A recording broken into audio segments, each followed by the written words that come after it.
Hey, what's going on, everybody? Today I want to talk about two things. Number one, Theta. Number two, XRP. And why those two assets, I believe, have one of the biggest potential percentage gains of all of crypto.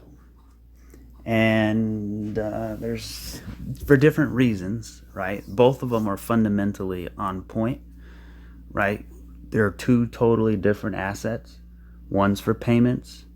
Everybody uses payments. Grandma, grandpa, right? Everybody at some level uses payments.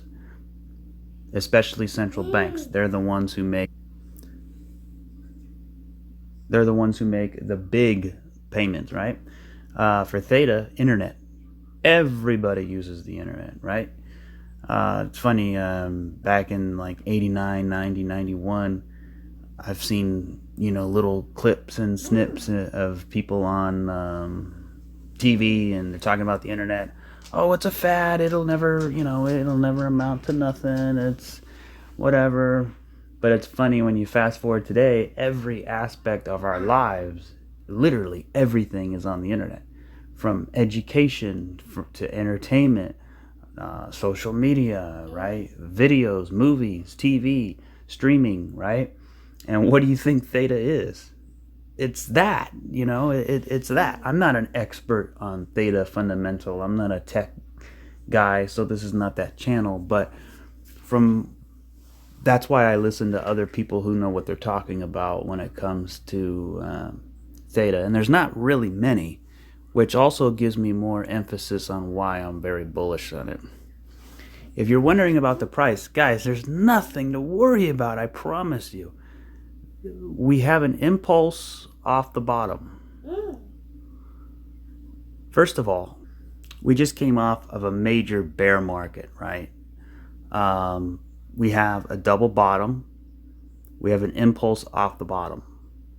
And now we're getting a pullback. This is what you want. This is what you need, right? As long as we're above 85 cents, there is nothing to worry about. And matter of fact, if I pull this fib on here and I put it from the bottom to the top, we're at the 50, okay? That's nothing. Yeah, we're just barely below the 50, right at $1, okay? So, in previous videos, I said, hey, don't be surprised if we go under $1. It's not a big deal. So the range that I would be looking at is this. Between 90 cents, the 618, the 702 of 82, that would be like sort of, where we want to start seeing support. Worst case scenario,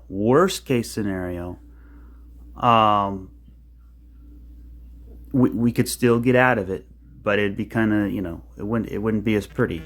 Would be the 786 at 75 cents all the way down to 67 cents. And, I did talk about 85. That's because we have an impulse off the bottom. But if we come down and we backtest this high, notice here, right? This was a Wyckoff accumulation event. You can't see it because I'm on the weekly chart, but it's there. I like pointing this out. The first Theta video I ever did was right about there, right about here, 65 cents. Ever since then, I've been saying at some point the price is going to get right back up into here. Why? Because that's what price does. It retraces prior moves, right? So this is an impulse. This is a correction. Look at the difference between this and this. You can see this is impulsing, and this is corrective, chop, chop, chop, corrective, chop, chop, chop, corrective. What that tells me is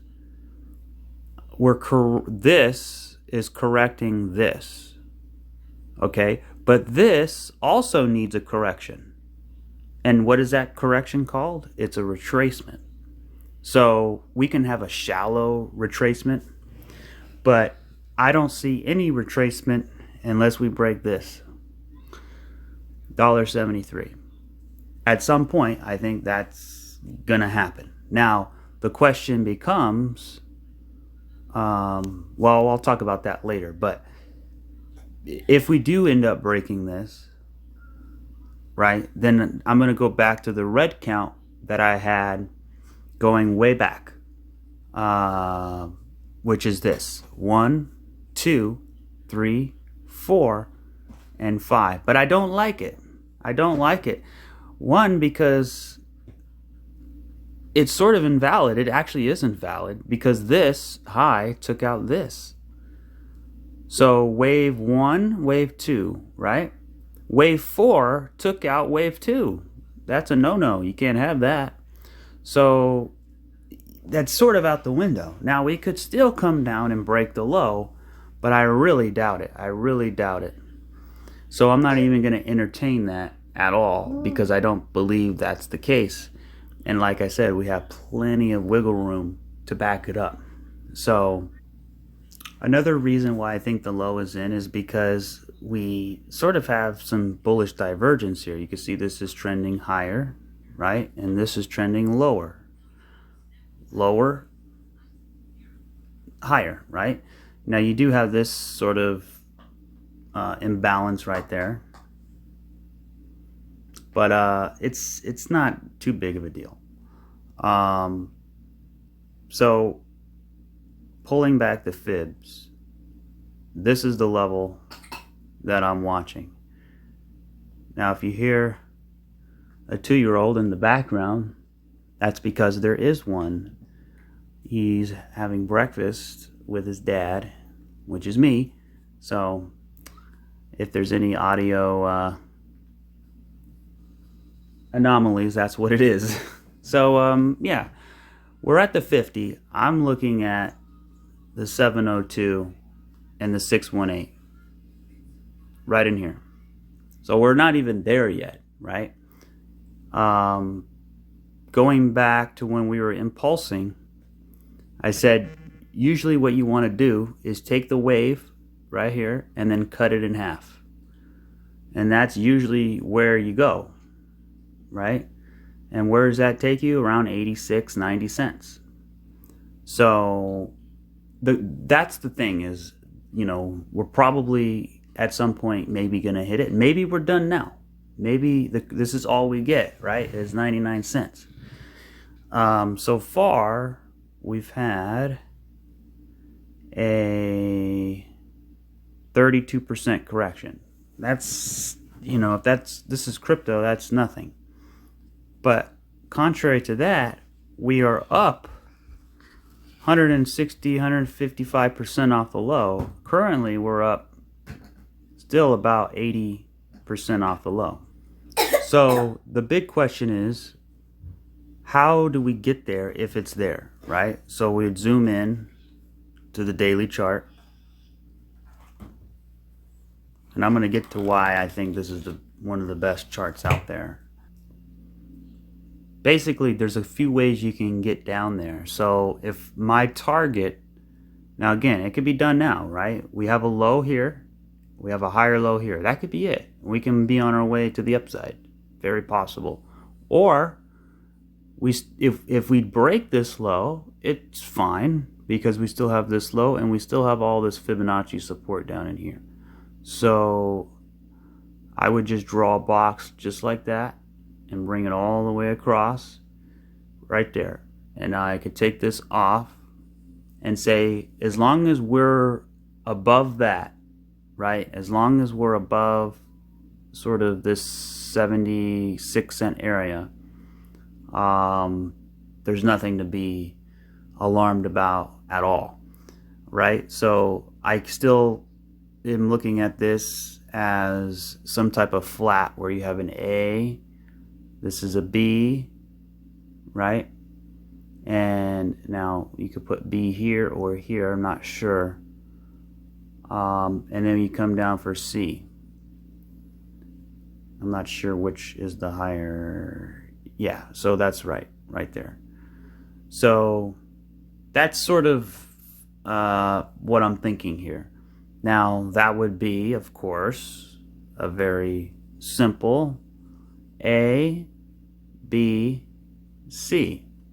Now most people aren't used to looking at ABCs. They're used to thinking A, B, and a C. That's how they see it. But it is possible and common for the B wave to go above the pivot point, right, of wave O, right? So in which case that would be a flat, and that's what we have here. So far so good. So in a flat structure you want 5 waves. So let's see if we have 5 waves. I take this off. I'm just kind of going over a little of the short term, you know, in case anybody was wondering, because we are dumping, right? The other day we were sitting above $1.09, right? Now we're at $1, and that can concern people. So this is sort of some reassurance, letting you know, hey, this is totally normal. So we have a wave 1, this is wave 2, and now we're in wave 3. Now in wave 3 you want to count 5 subwaves within wave 3, and that could be kind of tricky if because sometimes they're not clear cut and dry like an ideal situation. So a normal way you can count the third wave is that's 1, 2, this is 3, this is 4, and now this would be 5.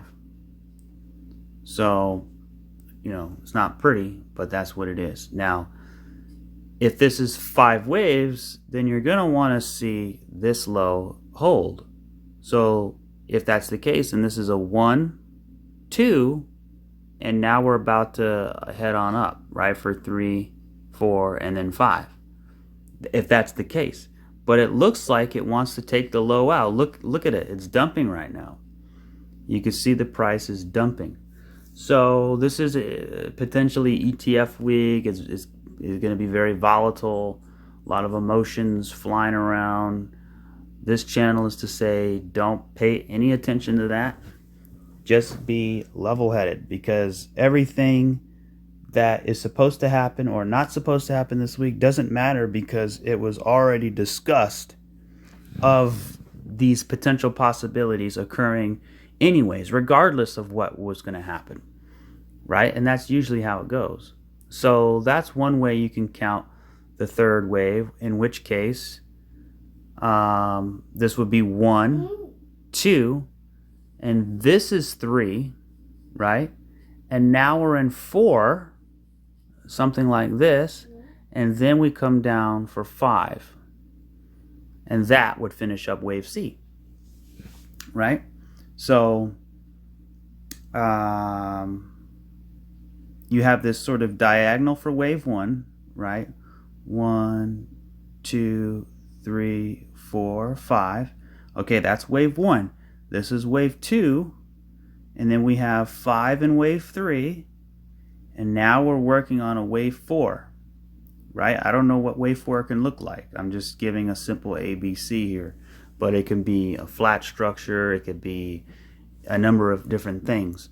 But we're in a wave 4 right now. Maybe wave 3 isn't done yet. Maybe we break the low and then we come back up.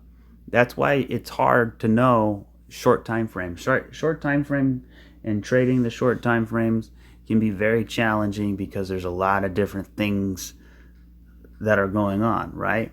So that's why I don't really focus too much about it. But for entertainment purposes only, I can entertain some ideas for everybody. Not to say that this is financial advice, because it's not. Everything I say could be totally wrong, right? So these are just ideas, but these ideas are backed up by analysis, and they hold some level of structure that we could potentially do, right? So if this is a 1, 2, 3, 4, and now we're in wave 5, and what that would be is a finished flat structure, right? So it would be right here. A, B, and now we're going down for C, right? And what a flat does is it's a psychological structure. Each pattern, if it's an ascending triangle, if it's a wedge, it doesn't matter. Each pattern that you come across is designed to do a specific psychological reaction. All of our brains are processing the price as we hold our assets, as we watch the price, right? You know, most people watch their price from their phone. They see the number, right? The number doesn't really mean anything to me. It doesn't matter if it's 99 cents or $99 or whatever. It really doesn't matter. The point is what the structure looks like and what that structure is implicating off of what that structure is designed to do for people's psychology, right? So this structure was designed as a double fake out, right? Everybody's bullish. Yay, we're bullish, we're heading up. Okay, a little correction. We broke the high, we're still bullish. Look at that, boom, we break out again. Everybody's super bullish, and then bam, sharp move down. What that does, right, is that tells people, hey, that was a fake out, right? We had a fake out right here, and now we're going down.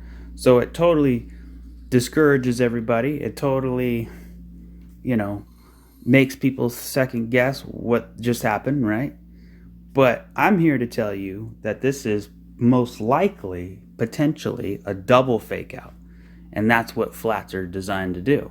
So A, B, and then fake out. Everybody's upset.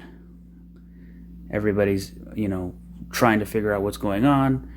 And then, people are there's, you sort of have to read the room, right? When you walk into a room, you could tell if there's tension in the air, right? You can tell if something's off, right? When you walk in somewhere, you can feel, is it inviting? Is it uncomfortable? And that's kind of how you have to read the chart in a way, right? So right now, let me take all that off first so you can see it.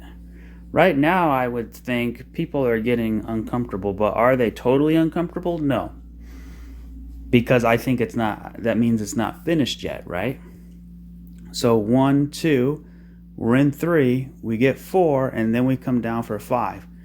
If we start coming back up, give people a little bit more hope, and then bam, take it out, take this low out, and start coming down below 90 cents. Then it's really going to start wearing on people. What's going on? What's happening? This isn't right. This is not supposed to happen. But basically what's happening here is the market makers, right, are putting themselves in a position by positioning you, right? It's like a game of chess. In order to win, I don't know how to play chess. I never played chess, but I know the basics. And basically, it's not about beating your opponent. It's about your opponent beating themselves. Is usually how the masters win. And the way you do that is not by moving your pieces in position, but rather moving your opponent's pieces in position. But how do you do that? How do you move your opponent's chess pieces in position? By moving your own, essentially. You're making them do certain things, right? And that's the difference between playing offense and playing defense, and then playing both. So as a market maker, their basic job is to win, right? And the way they win is for you to lose, right? They win based off people getting liquidated. They win based off the market going in the favor of their direction. And the best way they can do that is by pushing your position around. And the best way they can do that is by psychological emotions. And the best way they can do that is forming patterns that do specific things, right? So this right here is a chess move right here. So what this chess move is, right? If this, like I said, I don't know if this is the move, right? This could be something totally different than what I'm describing, in which case we have other ideas for that. But to say that if that's what's going on, what is it doing for people, right? So you have to put yourself in the shoes of the retail investor, right? The retail trader, number one. Number two, the retail spot accumulator. And number three, your more professional traders, right? And then number four, right, the market makers. So look through the lens of all of those people. And then you start thinking differently, right? And sometimes doing that can shoot yourself in the foot because you're overcomplicating it, right? And my job is not to overcomplicate it. I probably sound like, I'm making it more complicated than it needs, but I'm just kind of explaining how, how the system works and how it's used against everybody, and they don't even realize it. I was in Vegas over the weekend, and I'm looking at everybody and I'm like, wow, there's so many people. And I'm thinking, it's odd because you would think everybody's already partied out and done, right? Everybody's already, they had, Christmas, New Year's, holidays, right? And then right after the New Year is everybody's back to work. They're, sort of getting back in their routine. But, you go to Vegas, it's super packed, right? But anyway, that's not the point. The point is, as I'm walking through the casino, I'm looking at everybody gamble, and I'm looking at people's expressions. And most people have a sour look on their face or somewhat of a nonchalant look. That's because the house always wins. I don't gamble at all. I hate it. I despise it because it's meant for you to lose. Now, you could do it for fun, right? Put $20 in just for fun, you're having a drink with your friend. But most of those people aren't doing that. They're doing it for I need to win money. And if your mindset is I need to win money, then you're gonna lose, right? Anyway, the whole point is, when I'm walking through the casino, I'm looking at everybody gamble. I'm thinking, why would you do that? Why? You have a better chance at trading. I wish I could just go up to somebody and say, instead of putting that $20 bill in that slot machine, take that $20 bill and put it in the price of THETA and leverage it 5-10x and just sit on it for a week or two. You have a 50-50 chance of winning. Now, in Vegas, you have I don't know the odds, but it's not good at all. Like a 1 in 20 chance of winning. Right? It's not good. So these people don't understand that. They don't know that. They don't realize that. Maybe, right? I'm assuming if you talk to them about the stock market or crypto, they say, oh no, that's way too risky. And I'm sitting here going, really? You have a 50-50 chance. The market goes up or it goes down. Place your bets, right? Why would I place a bet on a racehorse? You have 20 racehorses. Why would I, or a sports team, right? If it's a basketball team, you have two teams. Either one's going to win. But usually when you bet on a basketball game, you're also betting on the score. You're also betting on different aspects of how the game is won, right? Like a lot of people bet on the Super Bowl. They're going to win 32-17, or it's hard to know, right? And it's a guess. But why not just take the money that you were going to guess on and put it in an exchange? You have a much better chance at winning. But then, right, you could still lose, and a lot of people do lose. But then you take it a step further than that, and then you add risk management to it. So you have your $20, or let's say $100. You have your $100, and you now, instead of risking all of it, what you're going to do is you're going to risk 2% of it, 4% of it, between 2 and 4%. So, that's it. And if you lose, you lose. You still have a 50-50 chance at winning, right? Now, people say you're making it sound easy. 50-50, that sounds easy, right? But it's even more complicated than that, but not as complicated as Vegas, right? So a Vegas slot machine is mindless gambling. You put it in, you push the button, you watch all the shiny colors and all the different things pop up in lights. It's activating your stimuli in your brain. It's activating the neuron receptors. It's basically captivating your attention so that you spend more money. It's basically, you're soothing, right? It's a soothing thing. Now for crypto, like I said, 50-50 chance, but let's say you win, right? You put your $100 in. I say it's going to go down. I'm going to short the market. It goes down, I win. But the thing is, do you win by taking profits, or do you let it ride? Most people lose, not because they don't know the direction, but because they didn't know when to take profit, number one, or number two, they risk too much money. So that was my little tangent. I like to sometimes go on little rants and things, but I don't know. I think that could help some people out and, sort of open your eyes like, whoa, this is the reality. There's millions of people right now gambling on slot machines, mindlessly going through the motions, when if they just apply a little bit of effort, they can have so much better odds at doing that. But then I take it a step further and say, why even do that? Instead of taking that $100 bill, putting it in a slot machine and rolling the dice, take that $100, go to a spot exchange, buy some theta, not financial advice, just as a terminology, right?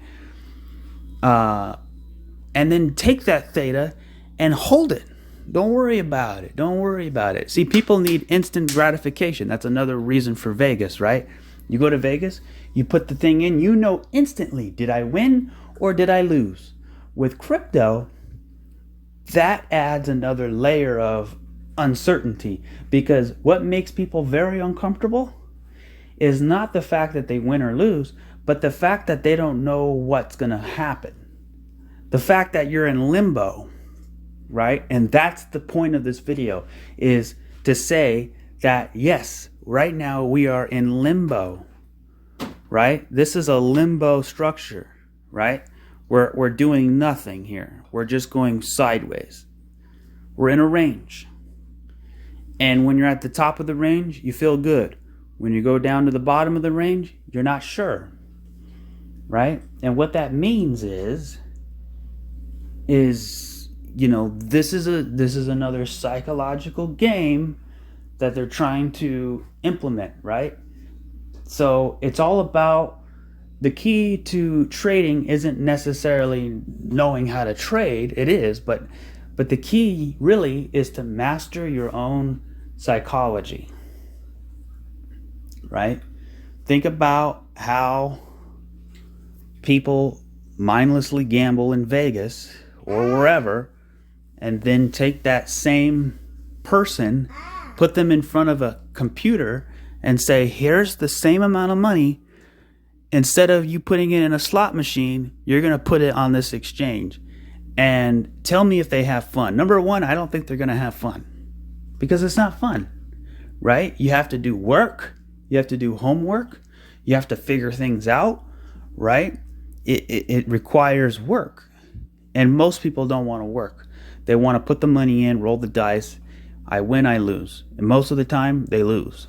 The house always wins, right? You might win once or twice, and it makes you happy. Yay, I won, I'm on a roll, and then you continue to do it, and then you lose. Now you're under. Now you're trying to make up for it. Now you bet even more. Now you're way under, right? And now, now you have no money left. So basically the point of everything I'm saying here is, if you're in crypto, you are so much more educated and intelligent than your average gambler out there. And I saw millions of people. I mean, it seemed like so many people Just and it's interesting the way they design Vegas. They design it. There's so much manipulation and deception and nastiness in the way they design the Vegas building, right? They make the floor confusing. They make it so that, you know, wherever you turn, there's a slot machine, there's a bar, there's this, there's that. It's all a money-making machine. They are figuring out how does the Vegas machine suck the money out of a mindless person. They spend millions, probably billions of dollars trying to figure that answer out. And they've succeeded. And one of the ways they do it is by the floor, right? It's kind of like, why do they put candy bar when you're checking out? You know, you're at the grocery store and you're about to check out, and what do you see? You see magazines, you see chips, you see cookies, you see candy bars, you see pieces of gum. Why do they put that there? Because it's an impulse. It's like, oh, it's right there, let me just grab it. And that's basically what Vegas is in a nutshell, but magnified to the billionth degree. Another thing they do, interestingly, I know I'm getting off topic, but I find it fascinating. They pump the air. There's certain pheromones they put in the ventilation. They make it cold, but not too cold. They make it so you keep gambling. And they're different smells, right? When you walk through, people are smoking, right? But they pump in different smells and the different things, and they make the atmosphere, right, making you feel like you already won, right? Because Vegas is all about boosting your ego, boosting your confidence, so that you can invest, put more money, because nobody's going to spend money when they're in a sour mood, right? So that's kind of like, basically, I'm taking that analogy and I'm applying it to something that everybody can do, right? So now this move, think of this move like the Vegas manager or the owner is setting you up for failure, right? But at the same time, you understand the tricks and the games they play. So, and that's why you don't have to worry about anything I just said if you HODL. Hold on for dear life. That's all anybody has to do. So if the price does dump, there's nothing to worry about. Yes, it sucks. And yes, people get upset and frustrated, and you can sense it on social media, right? But at the same time, you didn't lose anything. Yeah, you don't lose until you're liquidated, right? You still have your THETA token. Don't look at the dollar. Don't look at the price. Don't look at the dollar amount. Look at the tokens you hold. And then look at the future value of those tokens based on what? When in doubt, you zoom out. And when you zoom out, you notice that nothing's happened except bullishness, right? So now, this video is basically to say, hey, we have a coin. This is number one. I probably will have to break it up into two videos for XRP. But basically, number one is THETA went from 3 cents all the way up to $16 plus. That is a 41,000% plus move right there. It's actually more than that. So, and that's our wave one, right? This could be our wave one. This is our wave two. And at some point, we're going to enter wave three. The whole idea here is to hodl for that wave three. Now, when does that wave three come? That's the big question. That's what we're all trying to figure out. Now, if we take out this low, right, 1, 2, This would be 3. No, this would be 3. This is 4. This is 5, right? Usually when you have 5, you're not going to break the low unless you come up and retrace and then you come back down. So I'm still looking at this as a retracement at the end of the day. And what I'm looking here, when you look at this chart, you can see, look at these green, green, green, green, green, green, green, green, green, green, right? And then you have 3 red. Big deal. Who cares? Now, you can come back up and then come back down, A, B, C, right? And let's get into that target area, and then let's rock it to the upside. So basically, we have a lot of wiggle room. Now, why is this? And then when I do that, what do you see now? You see a left shoulder, a head, and a right shoulder. You know, for the last month, I've been saying, hey, look out for an inverse head and shoulders. I'm waiting for a correction. It should be coming soon, and we're finally getting it. And this is good. We want it. We want the correction, right? And then if I turn the lights on, you could see the bull market support band comes in right around where that right shoulder would be, right? So, and then here is our neckline right here. That's our neckline. So, and basically here's the head. So here's the head. You come all the way up. I'm going to match it with this point here. And then you take it right about there. That gives us about $3. Maybe a little less than $3. So I'm waiting for that $3. And I really believe it's going to come. But we have some work to do. We're still working out the little kinks, right? And now when you see this, it starts to look like symmetry. So you can see this is our resistance, right? We're cupping into the resistance, cupping into the resistance, cupping into the resistance.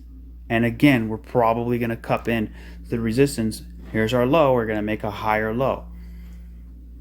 So that is a beautiful chart. And then when you apply that to theta fuel, it's even more gorgeous, actually. Yeah, there's nothing to worry about. If you ask me, this is all beautiful price movement here. So let's see what happens over the next few weeks. Again, look for the bull market support band between 83 and 92. So that would be, in my opinion, a good buy the dip situation. Even right now would be a good buy the dip, right? It's $1. Remember what I said the other video or two ago? I said, hey, we might stop out at $1. It's a nice round psychological number, and sure enough, we see $1. And we're holding it too. So now, what is that going to do psychologically if we break below $1? It's going to make people panic. It's going to, you know, but at the same time, we know it's not a big deal, because we know there is the 618, there's the 702, there's also the back test of this here, and there's also the bull market support band, and there's also the further development of the right shoulder. Left shoulder, head, right shoulder, right? And then also, you know, you have your Wyckoff, right? Boom, right? Your spring, your impulse, and what usually happens during that time. Remember the previous videos that I said? I said usually when you get up here, you follow the example, which I'll bring up in a minute. Well, actually, I'll bring it up right now. So following this, we're still beautifully following this here. So let me match that up again for you. So this point right here would be this point right here. This point down here, right? So essentially, we have our spring phase right here, our spring phase. And then we impulse to the upside. And notice right here, let me make it bigger, right there. this is where we are right here. In my opinion, that's where we are. So if that's where we are, then what can we expect? Well, we have our impulse. We can get something like this. Let me put this up. So we have our impulse. We come down, maybe a little lower, maybe even really low, maybe even way down here. That's okay, right? Then we come back up, come back down here, boom, boom, boom, and then we go. Something like that. And what does that do? That basically backtest this this breakout area in here, in this sort of consolidation correction range, just like right there. So and this was foreseen, going back down here when we had this impulse. We knew that, hey, at some point when we get up to this resistance, so here's the resistance, look at that, we broke above the resistance, we closed above it, right? We closed above this, we closed above all of it, right? We closed above it, but then what happened? We came right back below it. So that tells me, well, that would tell the retail investor, oh, it was a fake out. We closed below, now we came right back. We closed above, now we came right back. See, it was a fake out. But it's not a fake out. What it's doing is it's correcting this monster move from here to here that was over 108%, right? So let's come down, have a 618 retrace. Let's tag the bull market support band. Let's finish up all of this up in here. And then we can start shooting our way out of here. So yeah, that's about it for Theta. Now, why Theta over all the other coins? Well, to put it simply, number one, obviously, is the fundamental value. Like I said in the beginning of the video, everybody uses payments, everybody uses the internet. Those are the two biggest things, in my opinion, that have the most utility, right? Now, Theta starts off with streaming, but then eventually they venture out into other things, right? And they're doing that now with bandwidth. I've been having internet blotches. I don't know about you, but for me, ever since the beginning of the new year, I've been having little internet, spottages, outages. Like my phone will be buffering, right? I don't know what's going on. We have Frontier internet, fiber optics, high speed, great internet, but it's not doing what we want it to do. So might have to switch it up. And then also think about all the people who don't have internet. And what is the most valuable thing in the world? Information. Where do we get all our information? The internet. What's being propagandized? The media, right? When you turn on the TV, that's what they want you to see. When you go on the internet, you have access to all types of different information of what you want, right? Why go to Harvard College when you have Harvard College at the tip of your fingers? You can watch an MIT lecture for free. Why go pay for it? Well, because you get the degree, right? You can't get a degree, but you can get a degree. You can go online and get a degree, right? So everything is online. It's the most important thing, right? And then that was the Internet of Things, right? And for me, crypto is the Internet of Value, right? Internet of Information, Internet of Value. Two things, right, that we all need. So that's number one. Number two is, look at this monster wave. We went from 3 cents all the way up to $16. We have a big pullback. We have Wyckoff accumulation. So either, again, now here comes the ideas of the macro. Either this is a rise, crash, retrace, reaccumulation, sideways blast off, right? Kind of like a cup and handle, right? Or this is, we're going to come up, retrace, work it out, and then continue with our third wave just like this. So 1, 2, 3, right? Another reason why, if you pull the Fibonacci extension down here, this thing has a target of $70, right? So a $70 price target ain't too bad, right? Let me get it. If I get it right on the money, I think it's, yeah, around that $70 mark. So that's a 70x from where we are now, right? That's a 70x from where we are now. So from here all the way up to here, right? About a 70x. So number one, the technicals are there. Number two, the fundamentals are there. Number three, more about the technicals. They are extraordinary, right? We have our base of support. That's check number one.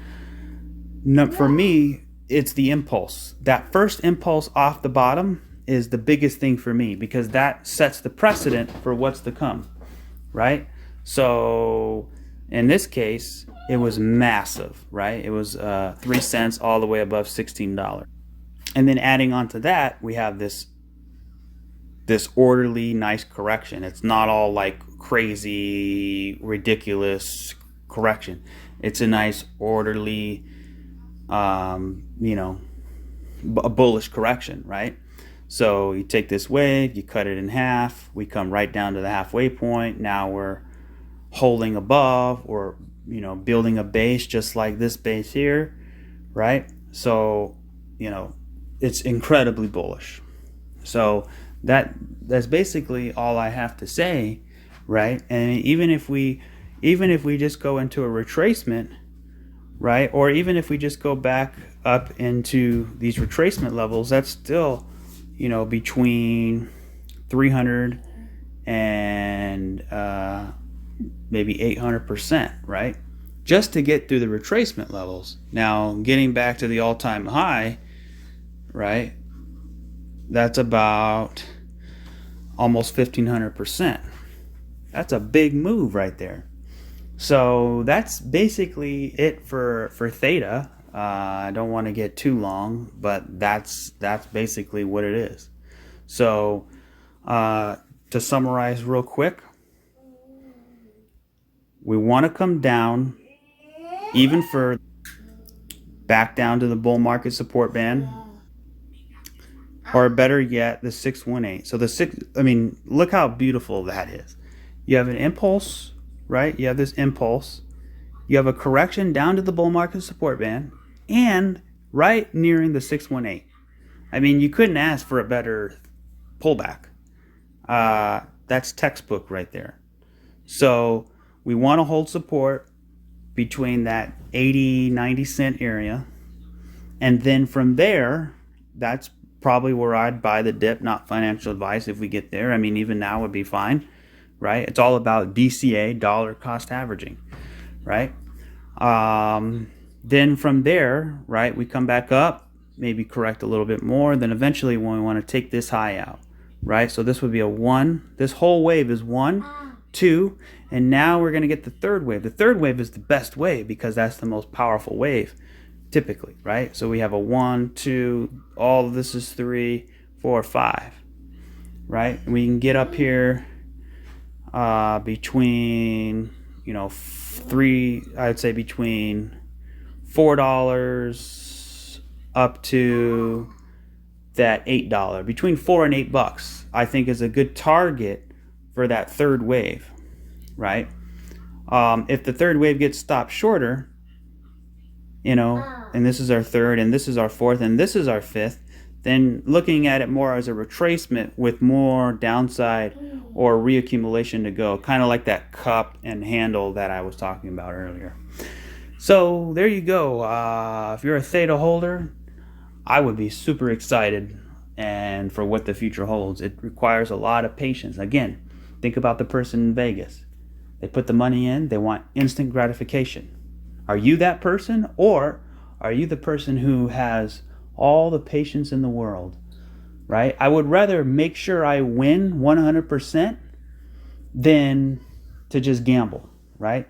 You want to make sure you win. And the way you do that is by allowing the price to do what the price does, let it mature, right? It's aging like some fine wine, as they say. So that's basically it for Theta. I appreciate you guys watching. And if you want to stick around for XRP, I will, if you're a Theta holder and you don't like XRP,